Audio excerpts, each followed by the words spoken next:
কক্সবাজারের টেকনাফের মেরিন ড্রাইভে মোটরসাইকেল দুর্ঘটনায় সাজিদ কবির নামে এক কিশোরের মৃত্যু হয়েছে।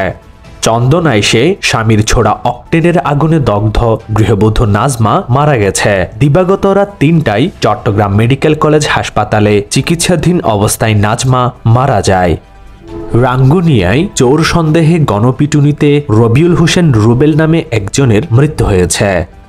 লোহাগাড়ায় কাভার্ড ভ্যানের সাথে মুখোমুখি সংঘর্ষে মোহাম্মদ মহিম নামে এক মোটরসাইকেল আরোহী নিহত হয়েছেন। এই ঘটনায় আহত হয়েছেন আরও ২ জন।